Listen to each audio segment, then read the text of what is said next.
Corona की दूसरी लहर में शहरी आबादी के सामने एक ऐसी हकीकत सामने आई है जिसकी उसने कल्पना भी नहीं की थी। अस्पतालों में जगह कम पड़ने लगी, लोग ऑक्सीजन की कमी से मौत के मुंह में समा गए। लेकिन अब ये संकट गांव की तरफ बढ़ता नजर आ रहा है, जहां स्वास्थ्य व्यवस्था का क्या हाल है ये तो आपको पहले से पता है।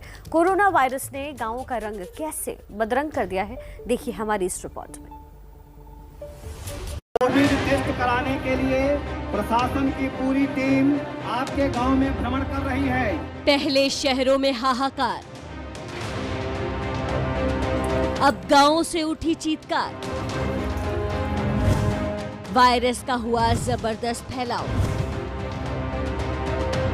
कोरोना पहुंचा गांव-गांव। ये देश के 3 अलग-अलग राज्यों के 3 गांवों की तस्वीर है, लेकिन तीनों जगहों की कहानी एक जैसी है। यहाँ कोरोना वायरस ने तांडव मचाना शुरू कर दिया है। कोरोना की पहली लहर में गांवों पर उतना असर नहीं पड़ा था, लेकिन इस बार गांव की पगडंडियों से होते हुए वायरस घर घर तक पहुँच गया है। एक नजर डालिए गाँव में मची तबाही पर। राजस्थान के सीकर में 10 गाँव में कोरोना का जबरदस्त कहर दिख रहा है। सीकर के गाँव में 38 दिन में 138 लोग वायरस की वजह से दम तोड़ चुके हैं। राजस्थान के फतेहपुर में 15 दिन में 21 लोगों की कोरोना से मौत हो चुकी है। यूपी के बरेली में 10 दिन में 2 दर्जन से ज्यादा लोग जान गंवा चुके हैं।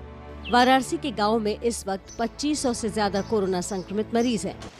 एबीपी न्यूज के रिपोर्टर देश के अलग अलग गाँव में पड़ताल में जुटे तो चौंकाने वाले मंजर सामने आए। वैसे तो गांव में स्वास्थ्य सेवाओं का हाल पहले से बुरा है, लेकिन कोरोना संक्रमण की सुनामी ने हालात को बदतर बना दिया है।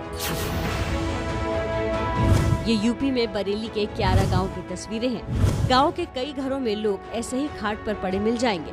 बुखार और कोरोना के दूसरे लक्षणों वाले मरीज जांच और इलाज मिलने का इंतजार कर रहे हैं। कुछ मरीजों को उनके घर वाले अस्पताल ले गए थे, लेकिन वहां जगह खाली न होने का हवाला देकर लौटा दिया गया। सही वक्त पर इलाज न मिलने की वजह से कई लोग जान गंवा चुके हैं। बहुत कोहराम मचा हुआ है, एक मौत के ऊपर दूसरी मौत हो रही है।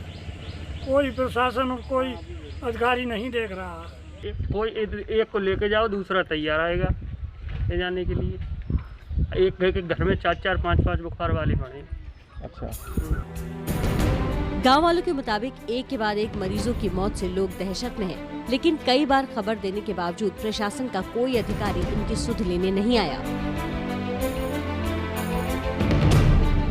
यहाँ पे बुखार आता है और सांस फूलने लगती है लोगों की, और दूसरे तीसरे दिन दम तोड़ देते हैं। कई लोग बेचारे शहर तक भाग के जाते हैं, लेकिन उन्हें बेड नहीं मिलता है, इलाज नहीं मिल पाता है।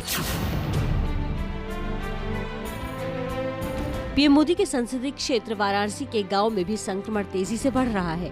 लॉकडाउन की वजह से वाराणसी शहर में संक्रमितों की तादाद घटी है, लेकिन गाँव में कोरोना संक्रमितों की तादाद में 30 से 40% की बढ़ोतरी हुई है। ये हाल तब है जब कुछ स्वास्थ्य केंद्रों पर RT-PCR जांच नहीं हो रही और ज्यादातर लोग बीमार पड़ने के बावजूद जांच नहीं करा रहे। 30% तो इफेक्टेड है ही है। जांचे नहीं है, नॉर्मल अपना लोग रूटीन चेकअप करा रहे हैं। क्यों RT-PCR हो नहीं पा रही है? नहीं, जांच हुआ जो कोविड पॉजिटिव थे, एडमिट थे अपना प्राइवेट नर्सिंग होम में। हालात की गंभीरता को भांपते हुए सीएम योगी ने कल वाराणसी के गांवों का दौरा किया और कोविड-19 से निपटने की तैयारियों का जायजा लिया।